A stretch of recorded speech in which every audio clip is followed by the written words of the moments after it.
মুখের স্বাদ বদলের জন্য আজকে একটু নতুনত্ব রান্না কি বানিয়েছি বলো তো?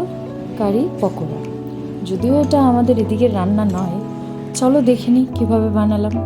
গরমে খুব সুস্বাদু একটা রান্না, খেলে মন পেট দুটোই শান্তি হয়ে যাবে। তো এখানে দই নিয়েছি, হিং, বেসন, লবণ, হলুদ, লঙ্কা গুঁড়ো, আর সোমবারের জন্য নিয়েছি এখানে মেথি, জিরে, বিউলির ডাল, শুকনো লঙ্কা আর কারি পাতা। তো এখন দেখে নাও সব উপকরণগুলো। এখন একে একে চলো শুরু করি। এখানে আমি দইটা প্রথমে নিচ্ছি, তোমরা যে যার পরিমাণ অনুযায়ী নিয়ে নেবে। তো দইয়ে প্রথমে আমি টক দই, আর এতে আমি প্রথমে বেসন মিক্স করে নেব। তার জন্য এখানে 5 চামচ মতো বেসন দিয়েছি।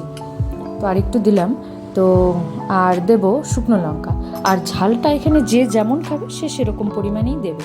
লবণটা এখানে পরিমাণ মতো, পরে টেস্ট করে বাকিটুকু অ্যাড করলেও হয়ে যাবে। আর লবণ, হলুদ, আর সব কিছুই যে যার মতো করে দেবে।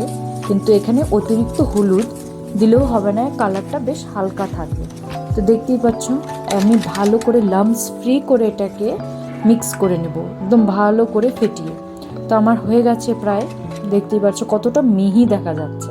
তো এই সময় আমি আর পুরো 1 গ্লাস জল দিয়েছি। তো এখানে আরও 1 গ্লাস জল লাগবে। তো এটাকে বেশ পাতলা করে তারপর আমি রেডি করে রেখে দেবো। তো আরও 1 গ্লাস জল দেওয়াটা দেখানো হয়নি, তো আমি দিয়েছি আরও 1 গ্লাস জল। দেখতেই পাচ্ছি ছোট্ট বাচ্চাদের গ্লাস, তো সেই গ্লাসের 2 গ্লাস দিয়েছি। তো সেটাকে আলাদা করে রেখে দিলাম সাইডে। তো এখন কড়াই বসিয়ে দিলাম আর গ্যাসটাও জ্বালিয়ে দিয়েছি।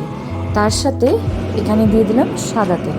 তো আমি আজকে রান্নাটা সাদা তেলে করছি, কারণ সর্ষের তেলে আমাদের বাঙালি টাচ আসে। তো এখানে আমি সাদা তেল দিয়ে করছি। যে কোনো সানফ্লাওয়ার অয়েল কিছু ইউজ করতে পারো। তো এখানে সোমবারের সব কিছু উপকরণগুলো আমি এখানে সব ঢেলে দিলাম। তো এটাকে একদম রান্নাটা একদম পুরোটাই লো হিটে করতে হবে, মিডিয়ামও না, লো হিটে। না হলে একদম দইটা ঘেটে যাবে আর এগুলো সব পুড়ে যাবে তাড়াতাড়ি। তো একদম লো হিটেই করছি। দিয়ে দিলাম হিংটাও, দিয়ে ভালো করে এটাকে একটু ফ্রাই করে নেব। পুরো পোড়া না, বেশ একটু ফ্রাই মতো করে। তো কে কে ফার্স্ট টাইম দেখছো কারি রান্না আর কে কে খেয়েছো অবশ্যই বলুন। এই অবস্থায় আমি গ্যাসটাকে বন্ধ করে তারপর কারিটা ঢেলে দিলাম, কারণ দই তো ফেটে যেতে পারে। তো এই কারণে আমি একটু গ্যাসটা বন্ধ করে পরে ঢাললাম। তো ভালো করে মিক্স করে দিলাম সোমবারের মশলার সাথে। দেখছো বেশ গাঢ় হয়ে আসছে। তো এই অবস্থায় আমি দিলাম কাঁচা লঙ্কা আর রসুন। তো কাঁচা লঙ্কাটা তোমরা সোমবারের সময় দিতে পারো, বাকি রসুনটা এরকম পরে দিলেও চলবে, না দিলেও চলবে, সেটা তোমাদের উপর ডিপেন্ড করবে। তো কারিটা ফুটতে থাক লো হিটে, আমরা এদিকে পকোড়াটা বানিয়ে নিই। তো এখানে বেসনে আমি একটু শুকনো লঙ্কা গুঁড়ো দিলাম, অল্প হলুদ দিলাম, তার সাথে দিচ্ছি পরিমাণ মতো লবণ। তো তোমরা পকোড়া ছাড়াও কারিটা করতে পারো, সেটাও হয়। আর এখানে দেখতেই পাচ্ছ দিয়ে পেঁয়াজ, লঙ্কা কুচি আর একটু ধনে পাতা দিয়েছি। দিয়ে এখানে আমি ভালো করে মিক্স করে পকোড়ার জন্য তৈরি করে নেব। তো ভালো করে দেখছো লবণ টবণ মিক্স করে দিচ্ছি। তো পকোড়াটাও আপনারা খালি ডালেরও করতে পারেন, খালি বেসনটাকে ফেটিয়ে নিয়েও করতে পারেন। তো যেহেতু এই রান্নায় আমি পেঁয়াজ দেইনি, তো আমি পেঁয়াজের পকোড়াটাই করেছি।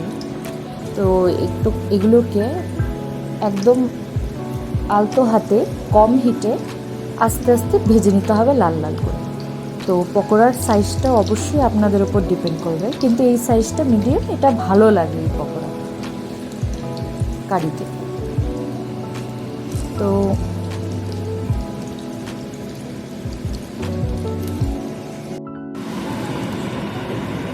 দেখতেই পারছো বড়াগুলো আমি উল্টে পাল্টে ভালো করে ভেজে নিয়েছি। এদিকে আমার কারিটাও ফুটে গেছে। তো বড়াগুলো এখন আমি আরেকটু উল্টে দিচ্ছি। তো আমার ভিডিওটা যদি অবশ্যই ভালো লেগে থাকে তাহলে একটা অবশ্যই লাইক করে দেবে আর কমেন্ট করে দিয়ে যাবে কেমন লাগছে। আর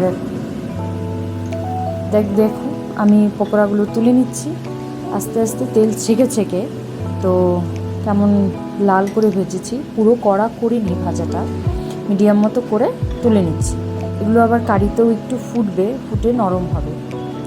তো এই তোলা হয়ে গেল।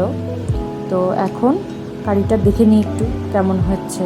তো এই দেখো পকোড়াগুলো, তো এই দেখো কারিটা বেশ ফুটছে। তোমরা কারিটাও ঘনত্বটাও পাতলা বা গাঢ় রাখতে পারো, কিন্তু এটা যেহেতু দই আর বেসন আছে, এটা ঠান্ডা হওয়ার পরে একটু গাঢ় হয়ে আসবে। তো এটাকে পাতলা রাখলেই ভালো হবে। তো এই যে কারির সাথে মিক্স করে দিলাম, আর কিছুক্ষণ ফুটলেই এটাকে আমি পরে নামিয়ে নেব। আর এই পুরো রান্নাটা আমি কিন্তু একদম লো হিটে করেছি, তোমরাও ট্রাই করবে লো হিটে করো। এখানে আমার কারিটা ফুটছে, পাশাপাশি আমি এখানে ছোট্ট একটা পাত্রে একটু তেল দিয়ে শুকনো লঙ্কার গুঁড়ো দিয়ে কারির উপর ঢেলে দিলাম, তাতে কালারটা সুন্দর আসবে। আর অবশ্যই লঙ্কাটা আপনারা আপনাদের অনুযায়ী দেবেন, ঝালটা।